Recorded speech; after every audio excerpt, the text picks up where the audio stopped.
tire changer. His name was Brandon Henry, and he was sent over into the infield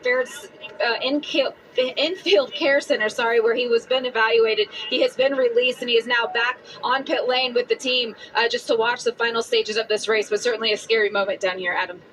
Yeah, you could see Lawless just got in his box too hot and slid those tires, and unfortunately made contact with one of his team members. Those pit crew members, Carson, you can attest to this. These guys are tough. Let's listen.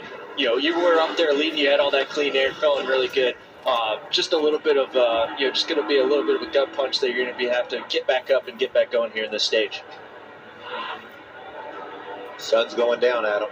It's going to get right. And the track could go through a bit of a transformation here. Front row for the restart final stage. Christian Eckes, Corey Heim. We're green again at Kansas. Nice push by Sanchez in that 2-truck. Look at him off the racetrack, 4 wide. Craziness. Orange and black truck, 17, Taylor Gray. 43's Daniel Dye as Eckes jumps out front. Eckes, a lot of options here. Oh, not sure where to drop. What a mess that was. Looked like Brett Moffitt went up the hill a little bit. Wasn't clear.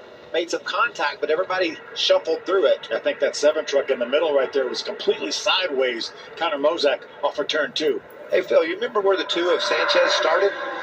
Yeah, about last. Look where he's going.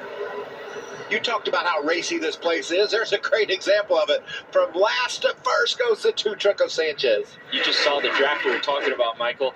We almost saw 2 trucks past the 19. He got off the corner pretty well, but with the new tires, they kind of were able to just hold a lot of throttle here and just drag back and sideways. That'll get your attention. And watch Caden Honeycutt, a big run in that 45 truck, and here comes Zane Smith in the 91. What a great battle up. Ooh! You saw Zane, you saw the fire come out of the exhaust pipes, had to back off. Eckes was going to squeeze him into the outside wall. No crossover there, start-finish line. Corey Heim goes back to the front. How about Caden Honeycutt? The 45 truck drives to second. I told y'all that's a fast truck, isn't it, Carson? Yeah, it's obviously real quick. A lot of memories that I got in that thing, but a lot of options opening up even more so.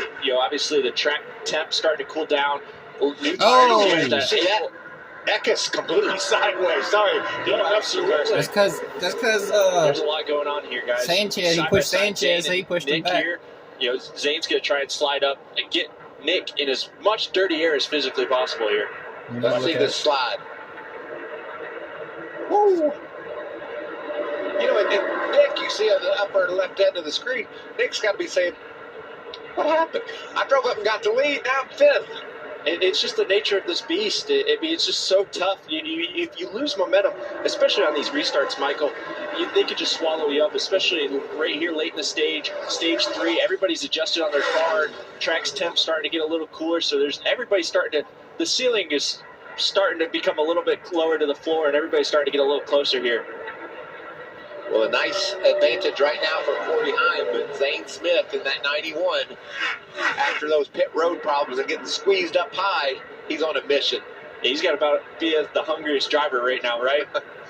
+6 since the restart for Zane Smith. Caden's got to be really careful here down on the bottom. That truck will get loose in a hurry. Yeah.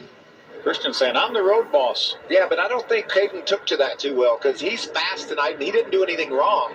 That's just tight racing. When you're on these 1.5 miles and side drafting so important, you just get a little frustrated at times. But Eckes did a nice job of controlling that situation and getting his truck out in front of Honeycutt. There were 25 trucks or so on the lead lap when this cycle of green flag pit stops began. Daniel Dye had taken over the race lead. He now has pitted. Massey and Hill still out there running. They will have to make a pit stop, and then it will cycle back to Corey Heim, who would be the race leader with Zane Smith behind him. Eckes and Honeycutt would be 3rd and 4th in the running order after everything cycles through. Michael, you wanted to know the difference after they came back on the racetrack, after their pit stops. Corey Heim right now is 7 seconds ahead of Caden Honeycutt, and he was 1 second ahead when they started the pit stops. Yeah, we have to watch that closely, and that's how it played out. We're going side by side, 34 laps to go. Right now, it's the Corey Heim show at Kansas. Here's the radio. I'm so freaking free, guys. That's right. Do the best you can. I can't fix the aero problem here, but we'll do the best we can here. Wow, how about that? So free. But you know what? He's working through a lot of lap traffic here, and he's starting to pull away a bit from Zane Smith. The advantage was 2.5, and just a second ago, he was back at 3 seconds. So he's feeling pretty good about his advantage, I got to believe. Well, remember, only about 13, 14 laps I know, on he's saying those he's tires, wrecking so the loose. tires should be in pretty good shape.